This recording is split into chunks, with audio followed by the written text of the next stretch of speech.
Hello, everyone, and welcome to a very different Fed League Flash video. So today I'm not covering this happened in the FPHL or that happened in the FPHL or here's the standings or whatever. I'm doing a little bit of a perspective piece here, and I hope you can see this. I know the lighting isn't the best in here, but we're just doing something different. So here we go. We'll go with it. All right. Some things that I've been pondering over uh, the last few days, especially, but um, it, over the past few weeks, really. And I just wanted to talk about things that I don't understand where certain perceptions and attitudes and ideas have crept in because they don't make sense to me personally. Um, as I go through this, if you have something that you can say that clarifies things, please comment down below. I'd be interested to hear what you have to say. All right, so the first thing that I want to talk about is attendance feuds. And this is what I mean by this. I've seen a lot of stuff on social media, primarily Facebook, but other modes of social media as well, in which there's almost like this war going on regarding uh, padding numbers and all that. That wasn't a sellout crowd or whatever. Well, first of all, I want to clarify because I think a lot of people don't understand this. For most arenas, not all, but most arenas, okay, the attendance number when you go to a box score for such and such a game, you click on box score, and down at the bottom you have attendance. Here's the number. All right, that is tickets sold. It's not necessarily butts in the seat. Okay, that's the case for the vast majority of arenas. And this just doesn't apply to the Fed either. This applies to the NHL and to NASCAR and all professional sports venues. Um, but I'll give you an example. Just using somewhat personal experience. Okay, I have been going to games in Binghamton, New York, since 1980. All right. I know that building like the back of my hand. Um, and I can tell you, even if I don't hear an announced attendance, I can look around the arena and say, okay, it's about 3,200 tonight, or that's 4,500, whatever. And I have a pretty good idea of what the attendance looks like. Now, the announced attendance for Saturday's game against HC Venom was 3,859. I can tell you for an absolute fact there wasn't even close to 3,859 in the arena. But that's the amount of tickets that were sold, either season ticket holders or uh, single game tickets that were sold. And lo and behold, the weather outside was really frightful. A lot of people didn't want to take the chance venturing to the arena and back home. The weather was really crappy. So, you know, I looked at things as I was watching on YouTube. They pan around and I'm looking and it's like, it's about 2,500. Now the attendance says 3,859 because, again, that's how many tickets were sold. So, but and the strange thing is there seems to be this really big source of contention now. Yeah, fans from different fan bases. Oh, your attendance sucks. You guys are padding the numbers, and there's no way you have that. Or I'll also see. Well, you guys have like 2,000 empty seats. We don't. You know, it's not about that. Okay. First of all, because this affects all of us who are fans of all the different teams. All right, big crowds are a good thing. And it doesn't matter if it's Binghamton or Carolina or Mississippi or whoever it is. All right, even the small barn. Let's use Watertown as an example. Okay, place only seats 1,500. They have a crowd of 1,500. That's awesome. That's great, and that's good for me. Even though I'm not, the Wolves aren't my favorite team. All right, that's good because players who are interested in playing in the Fed, they see that. They say, hey, these guys are playing the full barns. Or, you know, there's 3,000 people in the seats every night. That's good. Right now I'm playing in Junior B. I'm playing before 500 people. It'd be nice to play in front of 3,000 people. It attracts them, it attracts the talent. So you get a better product. All right. Plus, more tickets sold, better revenue stream. All right, that means the team can do nice things like specialty jersey nights, or meet the players at a restaurant on Tuesday night this week, or something like that. It allows them to do stuff like that. So it's good for all of us when we see a packed house in Monroe. Okay, that's 1,400 miles away from me, but that's good for me. That's good for me in northeastern Pennsylvania that a Fed team packed the house. So I don't know why it's such a point of contention. It's not big. The bigger the attendance, the better it is for all of us. That's the bottom line. All right, bias criticism, and yeah, I'm gonna be a little. I'm gonna take things from a very personal aspect here. Okay, most of you who are subscribed to this channel know that my first team is the Binghamton Black Bears. All right, I grew up in Binghamton. Binghamton is 70 miles away from me. It's the closest FPHL barn to me. I go to games in Binghamton, yes. Um, when I'm there, I cheer on the Black Bears. But, all right, I'm not sure why people feel that I am biased every time that I come on. All right. Um, and do a video. Okay. If okay, let me just use an example here, a recent example. Okay. A couple weeks ago, watched Watertown play HC Venom. And it was the first game that new goaltender Rahul Sharma was in. And first of all, he played fantastic. His stats bore it out. He played a great game. But more than that, I was captivated by him because I saw he just enjoyed playing. And this last weekend, when HC Venom was in Binghamton, there were a couple times when Sharma would just take off his mask, just look around, soak it all in, and you could see the big smile on his face. Okay, the Venom didn't have a good weekend as a team this last weekend, but Sharma was loving it. He was having a ball, and that's great to see. And that makes me want to cheer him on. It's like, yeah, go Sharma. Um, so yeah, I know I've made the comments online, just kind of kidding around, squeeze the Sharma. It's from an affectionate type of vantage point. Okay, um, it is possible, believe it or not, it is possible for me to look at each and every team and see certain players that are doing great things out there and say, that is impressive, that is great, that is cool, that makes me want to cheer this guy on.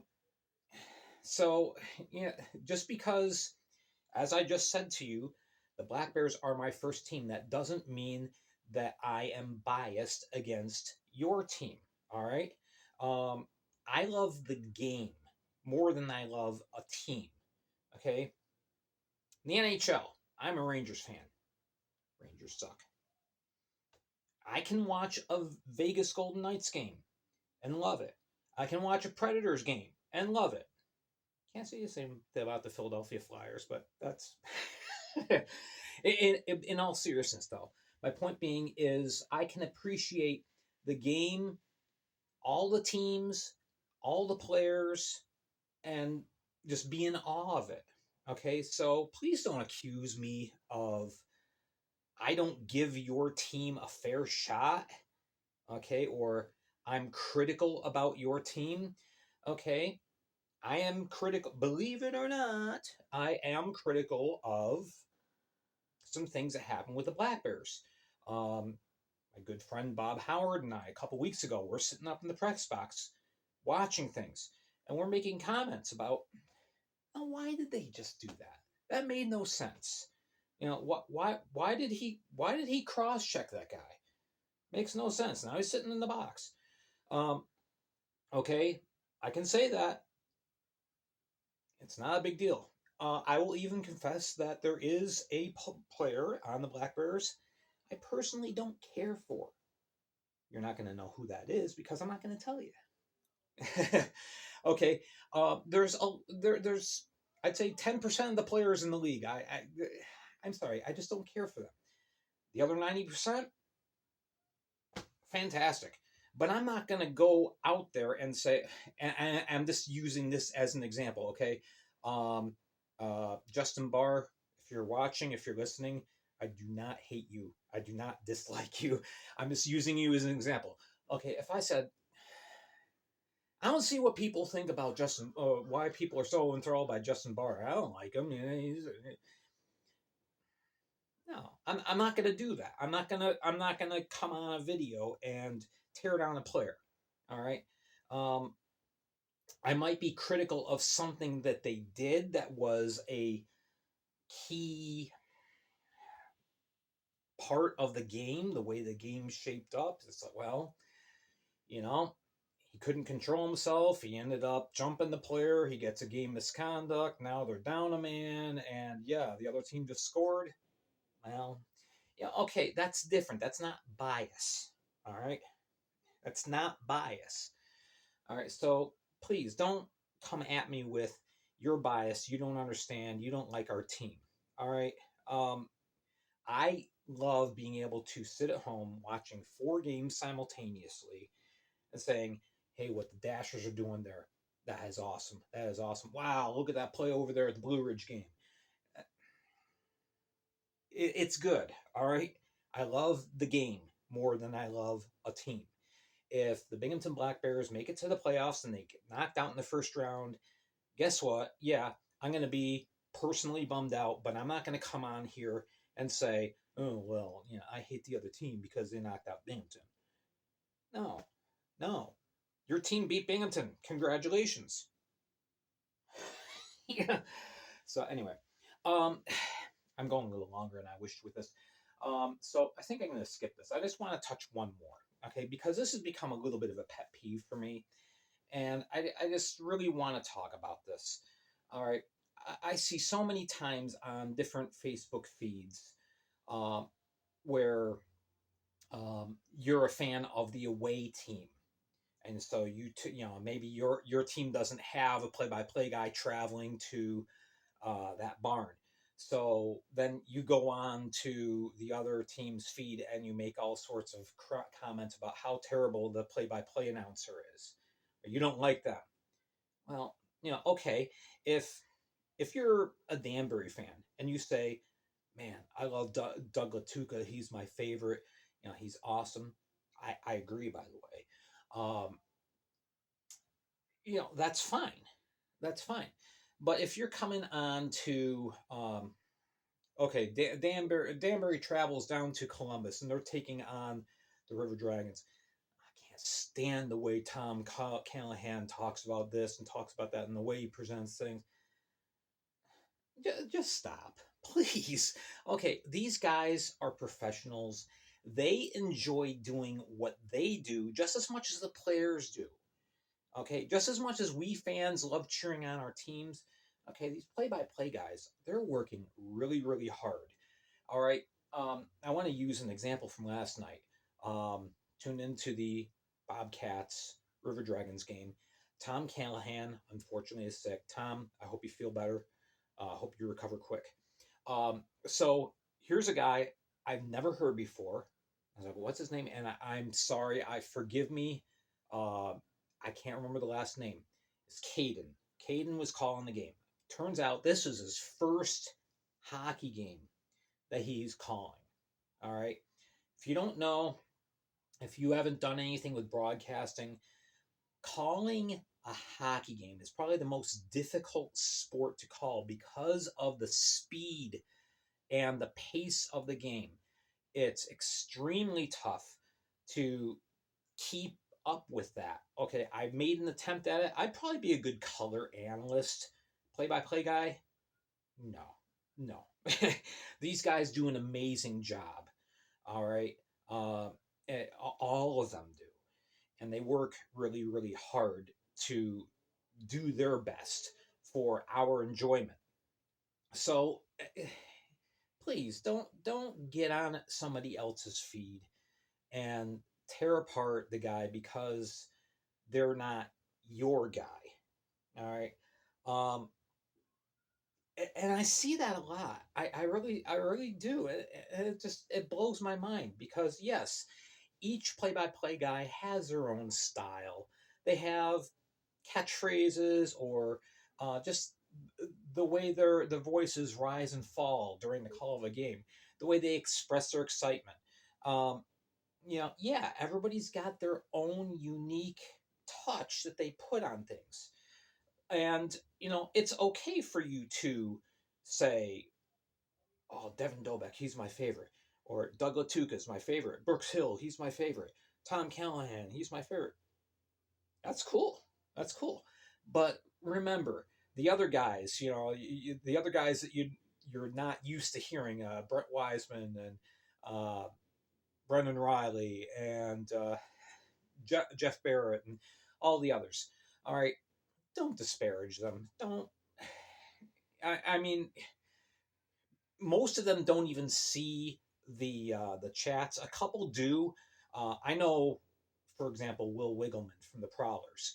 He's watching. I don't know how he does it. He does all these graphics. He calls the game. He monitors the chat. Will, you're a pro, man. You are.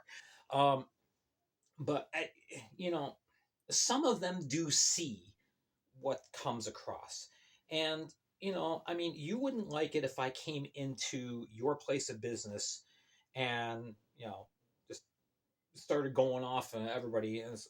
I don't like the way he's doing things. The way he's using the equipment over there. No, that's just terrible. I wouldn't do that. Yeah, don't do that, please. Really. Most of these guys are young. They're starting off. Tom Callahan, he's a veteran. He's been around for years and years. He's called NHL games. But most of these guys, they're just starting out. Just using Devin Dobik from the Dashers as an example.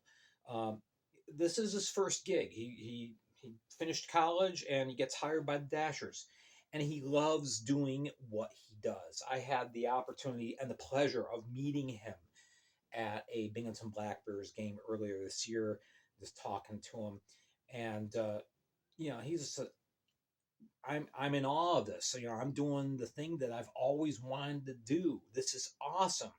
My team stinks, but I'm still having fun. He didn't say my team stinks, but he said, I think his words were, we're really struggling, but I'm having a ball. So that's awesome.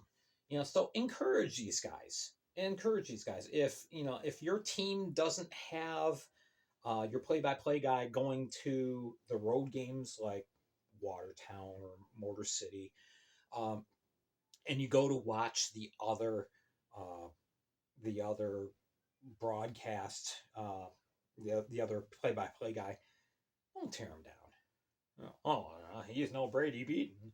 Yeah, okay. Thank you for liking Brady Beaton, but don't tear down the other guy. That's just something that really annoys me, and I don't see why we do that. I really don't. So anyway, those are some things. I just wanted to get this out there, express my viewpoint. Again, if you've got something to contribute, something positive, please, um, please comment down below. If you disagree with me on something, okay, that's fine. Just please present it in a respectful manner. That's all I ask. I welcome differing opinions. I've talked with many of you, and we haven't seen eye to eye on things. Most of you, at the end, we all say, hey, we agree to disagree. It's cool. That's that's all we need. We don't have to be right every single time. All right. I just wanted to get this out there. I hope you enjoy this. I know it's odd and different, but there you go. Every now and then, I like to be odd and different. All right. Thank you so much for watching. Make sure you're subscribed to YouTube, to Fed League Flash here, and on the Flash Audio Network, and on Facebook as well. Thanks so much for watching. I appreciate all your support, and we will talk to you again soon.